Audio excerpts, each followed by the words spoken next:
Avec les fortes pluies, vers 15 h hier, Lauzun sort de son lit. Le cœur de Rumilly-les-Vaudes se retrouve rapidement sous les eaux. En rentrant de leur travail, les habitants constatent que leur village est inondé.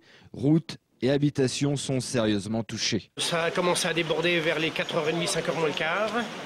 Et là, il y en a à peu près une 35 cm dans la cuisine déjà de la maison. Là, il faut attendre que ça... Si on a la chance que la pluie se calme un petit peu et que les eaux diminuent un petit peu, on pourra rentrer. Mais sinon, on sera obligé d'aller se faire reloger chez des amis. Bien, les pompiers sont en train de faire le tour pour voir les habitations, ceux qui ont besoin. On va reloger 2-3 personnes. On va envoyer une dame en maison de retraite. Elle a 92 ans, donc sa maison elle est inondée, elle, donc il faut la mettre à l'abri. En même temps que le niveau de l'eau, la colère monte car c'est la deuxième fois que Rumilly-les-Vaudes subit une crue de Lauzun. Le 23 décembre 2010, ce même scénario s'est donc déjà produit. Certains habitants mettent en avant le fait que les cours d'eau autour du village ne sont pas entretenus. Je suis pas content de voir ce qui se passe là parce que c'est le modernisme de maintenant. Tout ce qu'on fait maintenant, l'eau est récupérée dans les tout à l'égout, les assainissements, tout va directement à la rivière. On draine partout, les bois, les machins, tout ça, le résultat.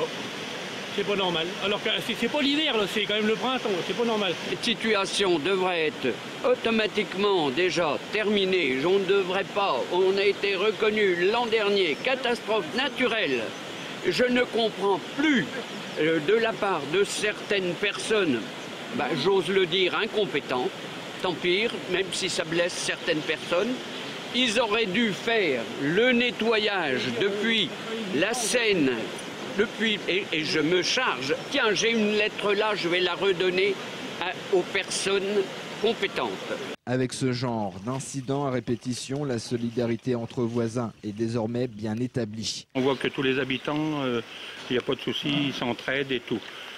Même les sapeurs-pompiers qui ont évacué quelques voisins. Parce qu'il y avait de l'eau dans la maison. Ce matin, le niveau de l'eau a considérablement baissé, la circulation est rétablie. Reste maintenant le plus dur, le nettoyage et la venue des experts des compagnies d'assurance.